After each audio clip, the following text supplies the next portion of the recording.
Gênesis 24, versículo 16, diz assim a palavra de Deus aos nossos corações, a respeito de Rebeca. A jovem era muito bonita e virgem, nenhum homem tivera relações com ela. Rebeca desceu à fonte, encheu seu cântaro e voltou. Repita comigo: Rebeca desceu à fonte. Leia comigo aqui essa parte B do versículo. Rebeca desceu à fonte, encheu o cântaro e voltou. Ela desce a fonte, enche o cântaro e sobe. Versículo de número 18: Beba, meu senhor, disse ela, e tirou rapidamente do ombro o cântaro e o serviu. Depois que lhe deu de beber, disse: Tirarei água também para os seus camelos até saciá-los. Assim ela esvaziou depressa o seu cântaro no bebedouro e correu de volta ao poço para tirar mais água para todos os camelos. Sem dizer nada, o homem a observava atentamente para saber se o Senhor tinha ou não coroado com êxito a sua missão. Quando os camelos acabaram de beber, o homem deu à jovem um pendente de ouro de 6 gramas e 2 pulseiras de ouro de 120 gramas e perguntou: De quem você é filha? Diga-me, por favor, se há lugar na casa do seu pai para eu e meus companheiros passarmos a noite. Agora nós vamos para o versículo 58, já no final da história, versículo 58. Chamaram Rebeca e lhe perguntaram: Você quer ir com estes homens? Sim, quero, respondeu ela. Despediram-se, pois, da sua irmã Rebeca, de sua ama, do servo de Abraão e dos que o acompanhavam, e abençoaram Rebeca, dizendo: Que você cresça, nossa irmã, até ser milhares de milhares, e que a sua descendência conquiste as cidades dos seus inimigos.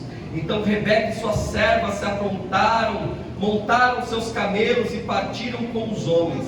E assim o Senhor partiu levando Rebeca. Isaque tinha voltado de Beer-Lahai-Roi, pois habitava no Negueb. Certa tarde saiu ao campo para meditar. Ao erguer os olhos, viu que se aproximavam os camelos. Rebeca também ergueu os olhos e viu Isaque. E ela desceu do camelo e perguntou ao servo: Quem é aquele homem que vem pelo campo ao nosso encontro? É meu senhor, respondeu o servo. Então ela se cobriu com um véu. Depois o servo contou a Isaque tudo o que havia feito. Isaque levou Rebeca para a tenda de sua mãe Sara, fez dela sua mulher e a amou. Assim Isaque foi consolado após a morte de sua mãe. Você pode dizer um amém? Amém. Glória a Deus. Este capítulo 24 de Gênesis é muito significativo para a história da redenção. É muito significativo para a história que Deus vem protagonizando no decorrer dos tempos. Nós iremos observar, meus queridos, que Deus escolhe Abraão como seu servo e faz a Abraão promessas. É de ti que eu levantarei um povo que me seguirá e me servirá. A promessa que Deus faz a Abraão é que a sua descendência seria como as estrelas do céu, como os grãos de areia da praia, porque seria incontável, seria grande a descendência de Abraão. A Bíblia nos diz que Abraão casa com Sara, e desta relação nasce Isaque. Aqui no capítulo 24, após a grande jornada de Abraão e tantas experiências que ele viveu com Deus, nós vemos Abraão já avançada idade. Sara, sua mulher, havia sido recolhida pelo Senhor. E o capítulo 24 começa com uma preocupação. Qual é a preocupação de Abraão? Meu filho Isaque, o filho que o Senhor me deu, o filho da promessa, ainda não se casou. E em determinado momento Abraão tem medo sua descendência seria numerosa, e pelo contexto nós vemos que Isaac já tinha idade de 40 anos e era um solteirão. Naquela época, diferente de hoje, os casamentos eram arrumados, os pais decidiam com quem os filhos iriam casar. Nesse contexto, e tendo visto a preocupação de Abraão, nós podemos observar que ele chama um dos seus servos mais antigos, um homem de confiança. Nós podemos, pela história, inferir com certa certeza de que este servo de Abraão era Eliezer. Eliezer era um dos homens de confiança de Abraão, e ele chama Eliezer e diz: Eliezer, o meu filho ainda não se casou, eu estou preocupado com isso. Em minhas palavras aqui, irmãos, eu gostaria que você voltasse à minha terra natal, para lá buscar uma mulher, uma esposa para o meu filho. Eu não gostaria que ele se casasse com uma mulher aqui da terra de Canaã. Abraão já está na terra que Deus prometeu a ele, mas naquela terra ainda viviam povos que não conheciam a Deus, povos idólatras. Então as mulheres de Canaã eram mulheres que não serviam ao Senhor, eram mulheres idólatras, que tinham costumes diferentes daqueles da qual Abraão vinha, que não se relacionava com o seu Deus.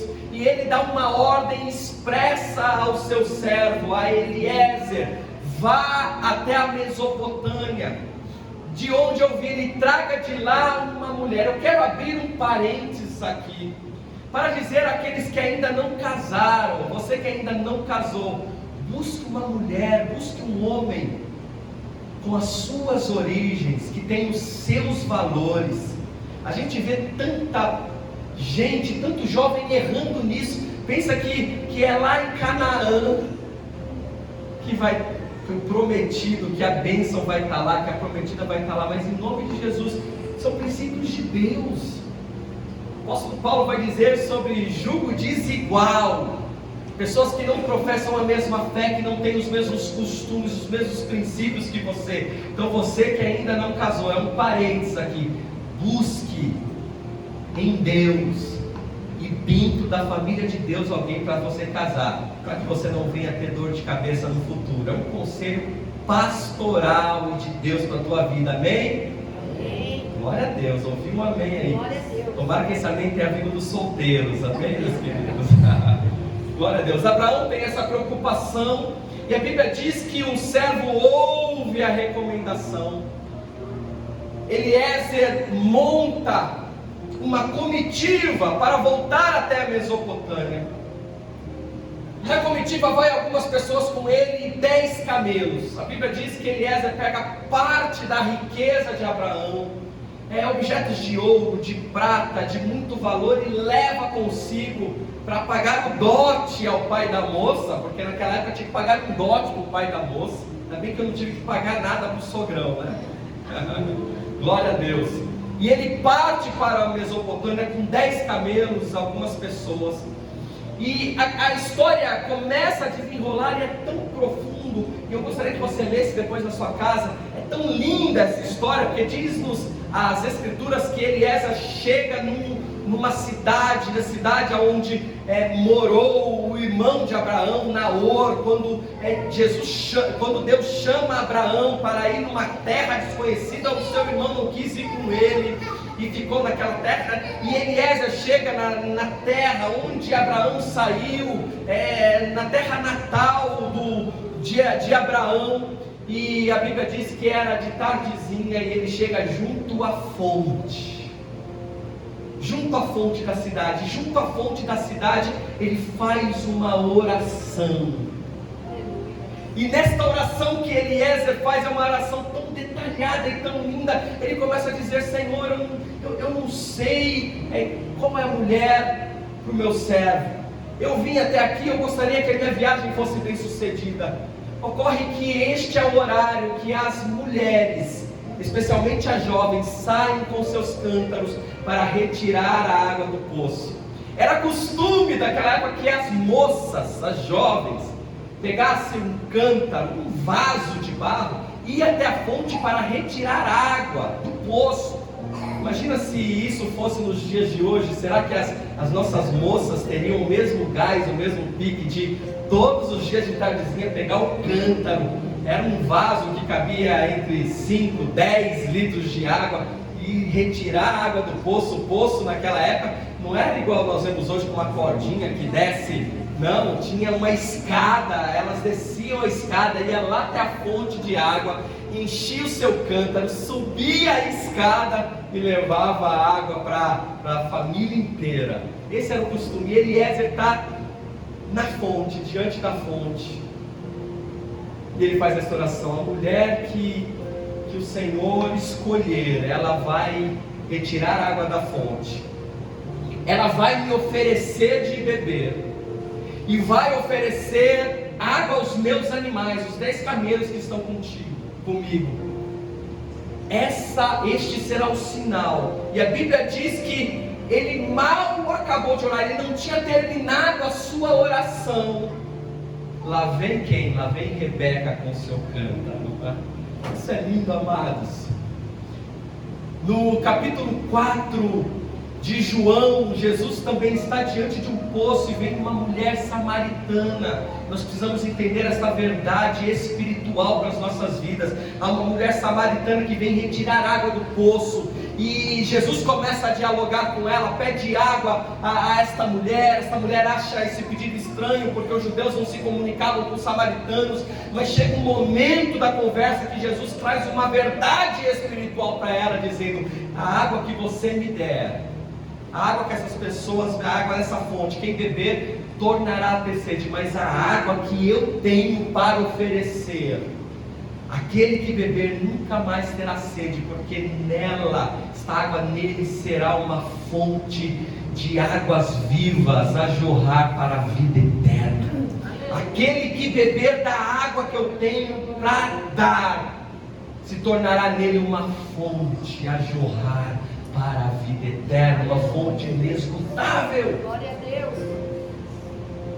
É diante da fonte que as orações são respondidas. Vamos trazer para o contexto de hoje. Talvez você estava na sua casa e, ao se dirigir à igreja, quando nós nos reunimos aqui, esta fonte de água inesgotável que é Jesus se faz presente. Aqui é o lugar da oração. A minha casa será chamada casa de oração, disse Jesus. É o local que nós podemos orar e confiar que a resposta foi no pé da fonte, junto à fonte, que Eliezer ora. E ele nem tinha terminado de orar, a resposta veio. E a Bíblia diz que Rebeca, ela vem. Versículo 16 que nós lemos, projeta o versículo 16. Ela desce, enche o seu cântaro e sobe. E no contexto da mensagem, e eu estou contextualizando para você entender, ela, com um cântaro cheio, oferece de beber a Eliezer, oferece de beber aos animais, sacia todos os camelos. E Eliezer tem a certeza que aquela mulher é a esposa ao qual o Senhor escolheu para Isaac. Ela vai à casa do seu pai, e Eliezer pede permissão para que a moça viesse partir com eles. Eles questionam a moça, no versículo 58, chamaram Rebeca e lhe perguntaram: você quer ir com este homem? Sim, quero, responde ela. E a Bíblia diz que ela vai até Canaã, conhece Isaac, torna-lhe sua esposa. Isaac a amou. Este capítulo começa com uma preocupação e termina com um casamento. Agora eu quero trazer algumas verdades aplicadas para as nossas vidas aqui como noiva de Cristo. Entenda que nós temos uma identidade, amados. Qual que é a nossa identidade? Eu sou evangélico, é essa a sua identidade? Ah, eu sou crente, é essa a sua identidade? Não! Nós não estamos falando de religião. A nossa identidade é: eu sou a igreja do Senhor. E o que é ser igreja do Senhor? É ser a noiva do Cordeiro. Nós estamos aqui como noiva. Um dia haverá uma boda, um casamento, tipificando um casamento. Nós nos encontraremos com Jesus. Jesus já pagou o dote por esta noiva, e o preço foi preço de sangue. Ele foi crucificado, o seu sangue foi derramado na cruz, e Ele nos comprou, nós pertencemos a Ele.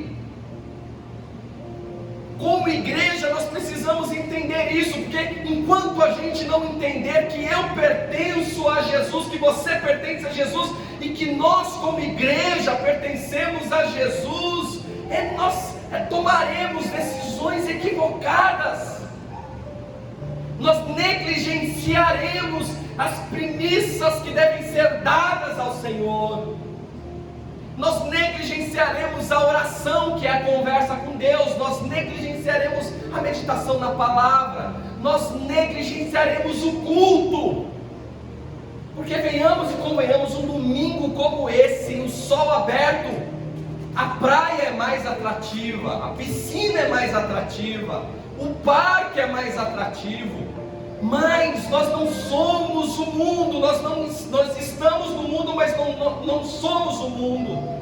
Nós temos um compromisso com o noivo. Por isso que Jesus vai dizer: este sangue, este cálice é a nova aliança no meu sangue. E nós lembramos isso todas as vezes no culto aqui de Santa Ceia.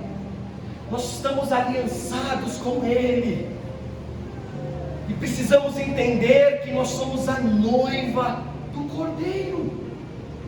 Escute aqui, meus queridos, esta noiva, tomando por base o texto de Gênesis 24, tem característica, diga assim comigo: a noiva de Cristo tem características, diga assim, peculiares, únicas. Vamos observar quais são essas características que a noiva tem. A Bíblia vai deixar aqui explícito no texto, no versículo 16, que a jovem era bonita e virgem. E não é à toa que essa característica é colocada no texto, porque virgindade traz a conotação de exclusividade e pureza. Uma das principais características da noiva de Cristo é a característica da exclusividade e da pureza. Jesus vai dizer em Mateus 6:24: ninguém pode servir a dois senhores, porque ou há de odiar um e amar o outro, ou se dedicará a um, desprezará o outro. Não podeis servir a Deus e a Mamon. O que Jesus está dizendo? A noiva que eu venho buscar é exclusiva minha. Enquanto noiva, nós precisamos tomar uma decisão se queremos ser exclusivos de Deus. Nós estamos dividindo o Senhor com quais distrações, meus queridos? O que nós estamos priorizando? O que nós priorizamos no nosso dia? O que nós priorizamos no nosso domingo? E glória a Deus pela sua vida que está aqui. Ó, coração, eu amo vocês. Imagina Jesus. Exclusividade. Tiago, no capítulo 3, vai dizer que da mesma boca não pode sair bênção ou maldição. Da mesma forma que uma fonte não jorra água doce e água salgada ao mesmo tempo. Por quê? Porque Jesus vem buscar uma noiva exclusiva. E aí nós precisamos parar, enquanto estamos sendo confrontados, não pelo pastor Héctor, mas pela palavra de Deus, e fazer uma autoanálise. Quais são as nossas prioridades, ou com quem eu estou dividindo Deus? Porque tem coisas que não me convém como cristão, como noiva de Cristo. O apóstolo Paulo vai dizer que todas as coisas me são lícitas, mas nem todas me convêm. Por quê? Porque nós temos uma identidade, temos uma aliança. Será que convém ouvir algumas músicas que eu ouço, ou frequentar alguns ambientes que frequento, ou estar na roda de conversa de algumas pessoas que nada tem a ver com Jesus, e eu não estou ali sendo um agente de mudança, mas estou sendo contaminado por eles e pelas más conversações? A Bíblia diz que as más conversações corrompem os bons costumes. E aí Jesus nos traz aqui nesta manhã para dizer: a noiva que eu venho buscar é exclusiva. Amém, meus queridos? A noiva que eu venho buscar é purificada. O que é ser purificado? Satanás não exerce influência. Alguém cuja não permite que Satanás venha exercer uma influência. Você conhece a fábula do burrinho que estava preso? Vou contar para você rapidamente. Conta uma fábula que havia um burro que estava preso por uma corda. Aí veio o diabo e soltou o burro. O burro saiu, estava preso. O diabo veio, o que ele fez? Soltou o burro. Aí o burro foi no pasto da vizinha, na horta da vizinha, e começou a comer a horta. Quando a vizinha viu que a sua horta tinha sido destruída por aquele burrinho, que ela pega a cartucheira, dá o tiro e mata o burro. O dono do burro, quando descobre que a vizinha matou seu burro, que ele amava tanto, ele foi lá e matou a vizinha. Quando o esposo da vizinha descobriu que foi o vizinho, o dono do burro, que matou a sua esposa, ele foi lá e matou o dono do burro. Quando os filhos do dono do burro vieram e viram seu pai morto, descobriram que foi o vizinho que o matou, foi lá e matou o dono do burro. E aí alguém na história vai questionar: olha como o diabo trabalha na desgraça. O diabo vai dizer: eu não fiz nada disso, eu só soltei o burro. Eu só soltei o burro, quem fez foi vocês. Foram influenciados pelas circunstâncias, foram influenciados por uma obra de Satanás. Não foi Satanás que matou ninguém, mas foram as pessoas influenciados pelo cenário. Agora, quem é purificado o Satanás não exerce influência, irmãos. A Bíblia vai nos dizer que no capítulo 15 de Gênesis, que Abraão dedicou uma oferta ao Senhor. Ele mata alguns animais e coloca no altar, está ofertando ao Senhor. E as rapinas, as aves de rapina, mergulhavam para tentar roubar a oferta de Abraão. E a Bíblia diz que Abraão as enxotava. E a gente tem que ser assim. Quando Satanás vem plantar coisas nas nossas cabeças, porque a Bíblia diz que ele vive ao derredor buscando a quem possa tragar, e às vezes ele lança um dardo inflamado, lança uma seta, lança um pensamento. Nós que somos exclusivos de Deus, temos que enxotar esses pensamentos, repreender esses pensamentos, dizer: isso não pertence a mim, está repreendido em nome de Jesus. Quantas vezes no dia você fala: está repreendido em nome de Jesus? Que a gente fale mais isso, porque no nosso dia a dia nós vamos nos deparar com tantas situações que nos tirarão essa exclusividade de Deus. Amém, meus queridos? Quando vier o pensamento, quando vier a situação, quando vier a ocasião, quando vier a oferta de Satanás, você vai dizer: está repreendido em nome de Jesus. Vamos adiantar aqui, mas 10 minutos eu termino. Amém, meus queridos? Versículo 16 ainda. A Bíblia diz que essa mulher, ela vai à fonte. Uma outra característica da noiva de Cristo, trazendo para essa realidade, é que a noiva, todos os dias, ela pega o seu cântaro e vai até a fonte. A pergunta é: por que ela vai à fonte todos os dias? Porque tem sede. Eu acho que você não pegou. Nós falamos de uma fonte que é inesgotável: Jesus Cristo Nazareno. Ele é a fonte de água viva, de água inesgotável. E uma das características da noiva é ir recorrer à fonte todos os dias. Todos os dias. E ela vai porque tem sede, porque precisa daquela água. Todos os dias de tardezinha, Rebeca sai de sua casa e recorre à fonte. Vamos trazer para a nossa realidade espiritual, quando bate o desespero, e não só quando bate o desespero, todos os dias. Você tem recorrido à fonte que é Jesus? Você tem tido sede por Jesus? Sede pela palavra? Irmãos, nós precisamos viver um avivamento.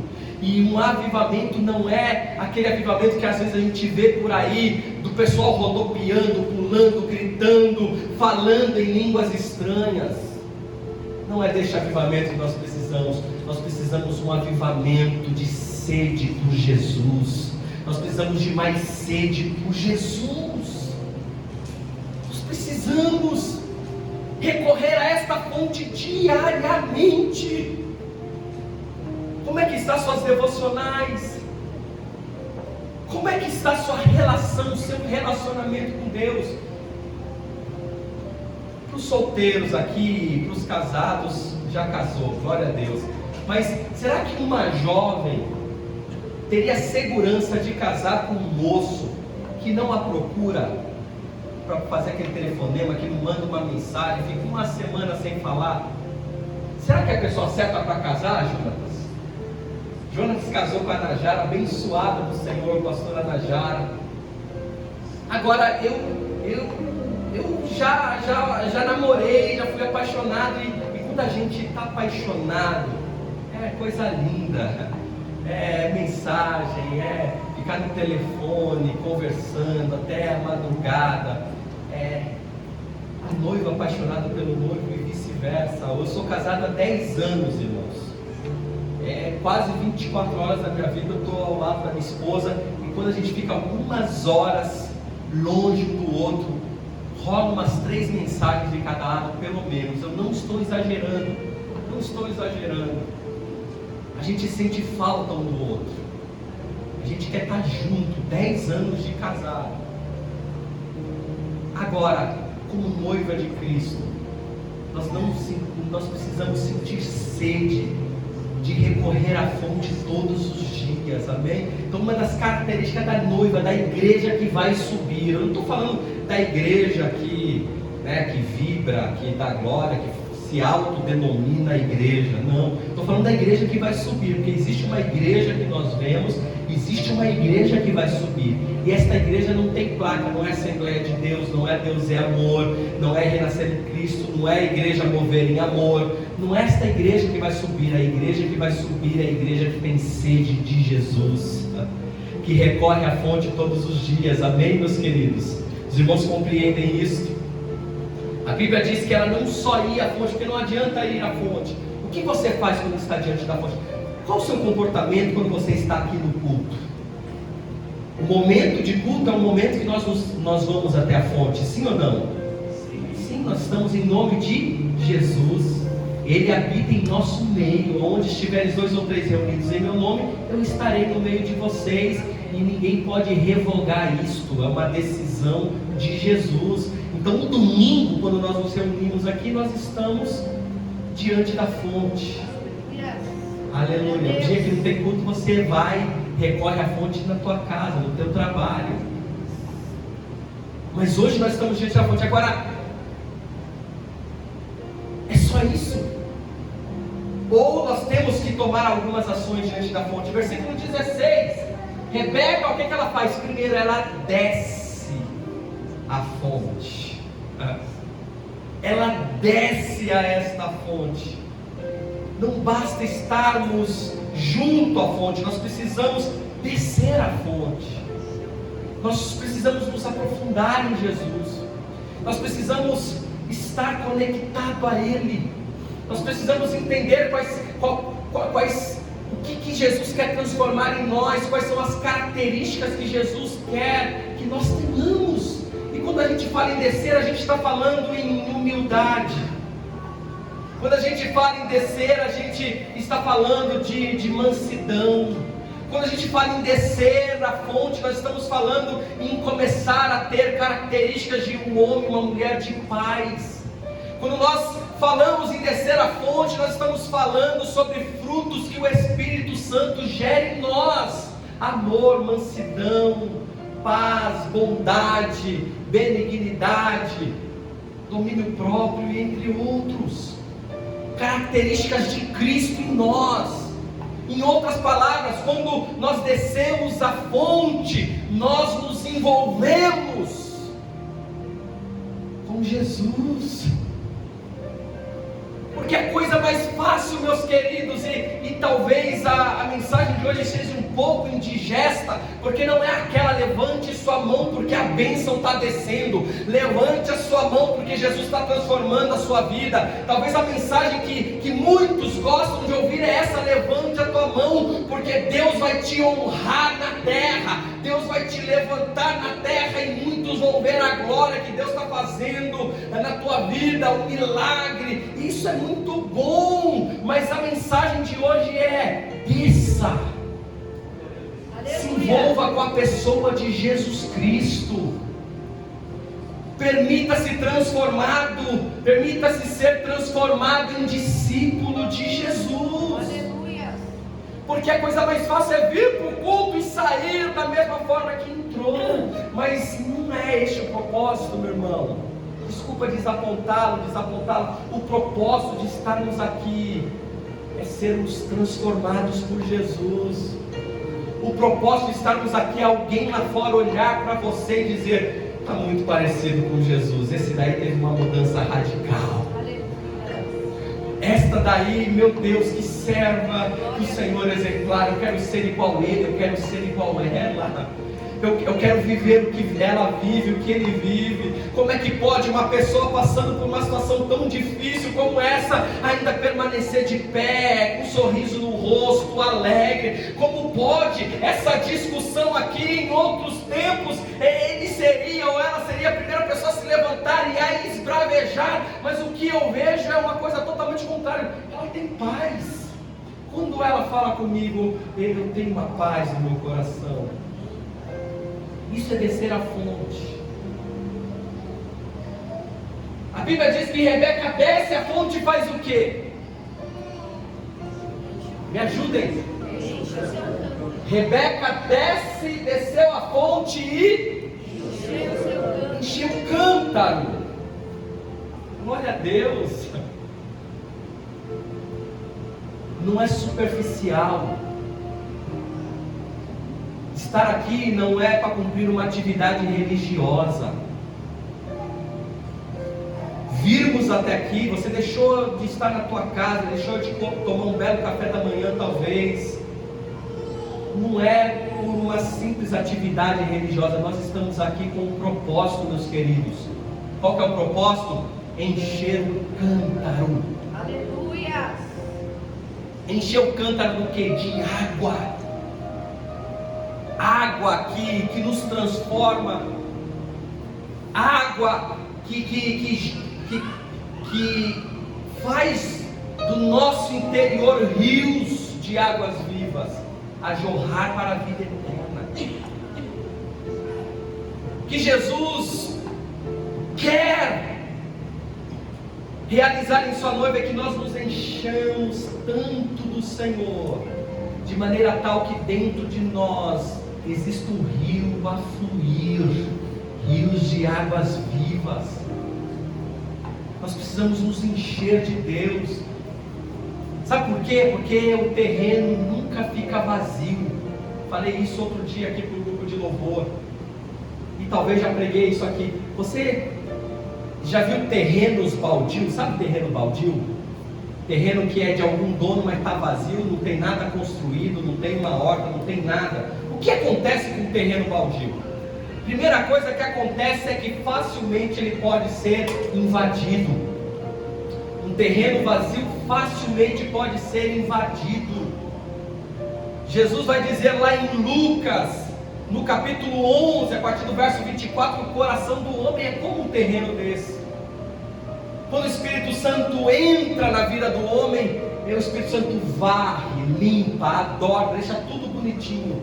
Mas quando o homem decide expulsar o Espírito Santo de dentro dele, a Bíblia diz que aquele espírito imundo que habitava volta e traz mais 7 com eles. E o estado deste homem, o segundo estado deste homem é pior do que o primeiro.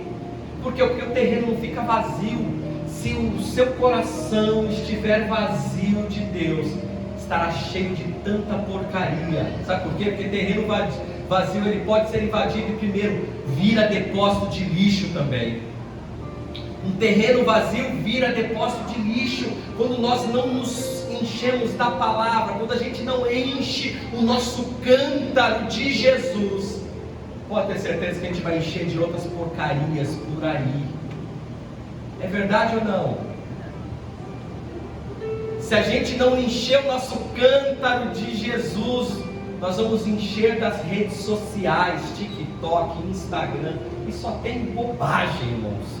Não estou dizendo que você não tem que ter um momento de descontração, um momento, não, mas encha-se de Jesus, esteja cheio de Jesus. Agora ela enche o cântaro e sobe. Aqui está dizendo na versão NVI, ela volta. Em outras versões ela sobe. Então ela desce no poço, enche o cântaro e sobe. Qual que é o propósito de subir com um cântaro cheio? Qual é o propósito? Deus enche o nosso cântaro para que a gente venha servir. O único propósito de enchermos o nosso cântaro num culto como esse é para sair aqui desse ambiente e servir outras pessoas. Foi para isso que Deus te chamou. É para isso que Deus te dá sede, para que você desça a fonte todos os dias, para que você encha o teu cântaro, você saia daqui para servir as pessoas. Não é como diz aquele louvor que muita gente não gosta. Quando você me viu na prova e não me ajudou, vai ver eu na bênção e vai se arrepender, porque a minha vitória vai ter sabor de mel, e vocês vão estar embaixo, eu vou estar aqui em cima, e vocês vão ver, vão se arrepender de não ter me ajudado. É para isso que Deus enche o nosso cântaro, irmãos? Não, Deus enche o nosso cântaro para que nós possamos servir. Isso é lindo. Aleluia. Sabe por quê? Porque Rebeca encheu o cântaro, e sabe o que ela faz? Ela vê Eliezer, e a primeira coisa que ela faz é oferecer. Quer um pouquinho da água? Eliezer não precisou pedir, ela vê o homem junto à fonte, e ela fala: junte as mãos aí, que eu quero derramar um pouco dessa água que eu recebi. Glória a Deus, é lindo. E sabe o que ela faz? Ela olha para os animais sem Eliezer pedir. Irmãos, quer viver o propósito de Deus na terra? Sirva. Quer viver o propósito de Deus na terra? Não desista em servir. Não esmoreça, não oscile. Ela olha Eliezer e serve Eliezer. Aí ela olha os animais. O que a Bíblia diz? Ela pega o cântaro e serve, dá de beber aos animais. Quem eram os animais? Quem eram os animais? Camelos. Quantos camelos? 10 camelos. Nós sabemos que um camelo pode beber 100 litros de água de uma vez só. Tá? Você precisa pegar isso agora, que eu já vou terminar. Você precisa pegar isso. Um camelo toma 100 litros de água de uma vez só. E a Bíblia diz que Rebeca sobe com o seu cântaro cheio de água, dá de beber a Eliezer. Aí ela olha os camelos, é uma viagem longa, os camelos estão com sede, meu Senhor, eu vou descer, vou buscar mais água. A Bíblia vai dizer que ela desce e busca mais água para os camelos. Agora imagina um cântaro de 10 litros, cada camelo toma 100 litros de água. Só conjecturando aqui, quantas vezes Rebeca desceu, pegou água, subiu. Aleluia. Esta é a vida do cristão, da noiva de Cristo. Não importa a quantidade de vezes que você precisa descer a fonte para buscar água, mas quando o seu cântaro está cheio é para servir. E a Bíblia diz que ela não cessou enquanto os camelos estivessem saciados. Fique de pé em nome de Jesus. Aleluia. Glória a Deus.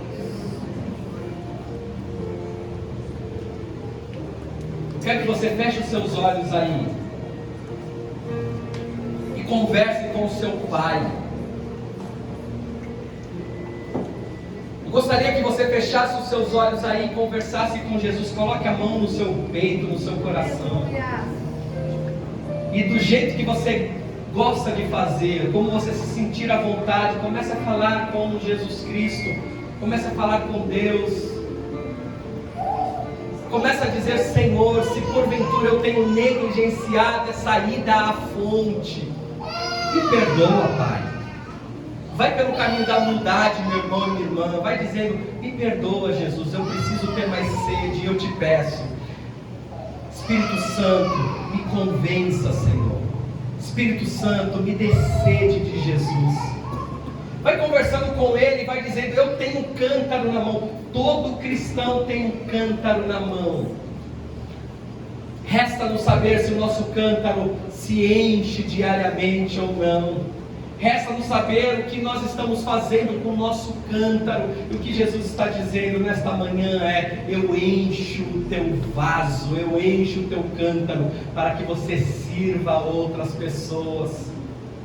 O apóstolo Paulo vai dizer na carta de 1 Coríntios 15:58: sede firmes e constantes, sempre abundantes na obra do Senhor, porque o vosso trabalho não é vão em Deus.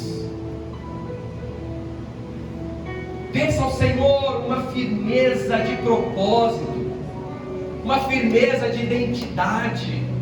Senhor, eu nasci para servi-lo, eu nasci para servir os irmãos, eu quero ser mais constante. Talvez você chegue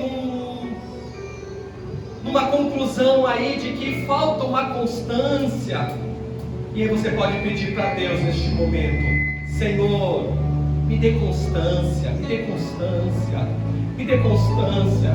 Eu não quero oscilar tanto que tem oscilado. Tem dia que eu estou tão cheio, mas tem dia que eu estou tão vazio. Tem dia que eu tenho sede do Senhor, mas às vezes eu fico um mês sem ter esta sede, me alimentando de porcarias aí fora, sendo influenciado por Satanás. Eu não tenho vivido uma vida exclusiva com o Senhor, mas hoje eu quero. Isso é decisão, meus queridos. Sempre abundantes, porque o nosso trabalho não é em vão. A Bíblia diz que depois que Rebeca serve Eliezer e os camelos, ela recebe tesouros, brinco de ouro, pulseira de ouro. Ela começa a viver a promessa que Deus tinha para a vida dela. Característica da noiva do Senhor é que nós receberemos galardão, sim, haverá uma recompensa. O Senhor vai dizer lá em Apocalipse: ser fiel até a morte e dar-te-ei a coroa da vida. Aleluia, uma coroa preparada para a igreja de Cristo. Que nós possamos olhar o porvir e não as circunstâncias que nos rodeiam, não os prazeres deste mundo, mas que nós sejamos capazes, que o Espírito Santo abra o seu olho espiritual nesta manhã, e para que você contemple a coroa da vida que está preparada para ti. Haverá um momento que a igreja se encontrará com o Senhor nas nuvens. Ore a Deus, ore a Deus, ore a Deus. Busca o Senhor. Aleluia.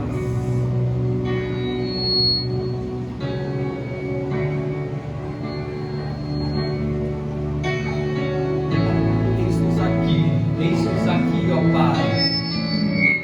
Eis-nos aqui, Senhor, eis-nos aqui, ó Deus. Eis-nos aqui. Chama-nos, ó Deus. Chama-nos, ó Deus. Que nós possamos mergulhar.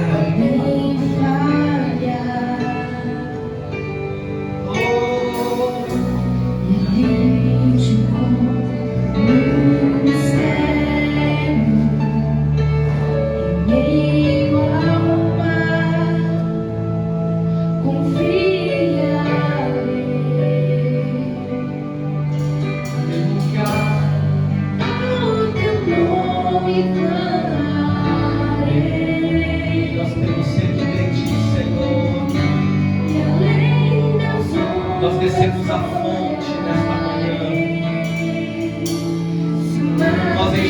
nosso cântaro nesta manhã. Nós nascemos para te servir, Senhor. Nós nascemos com essa identidade.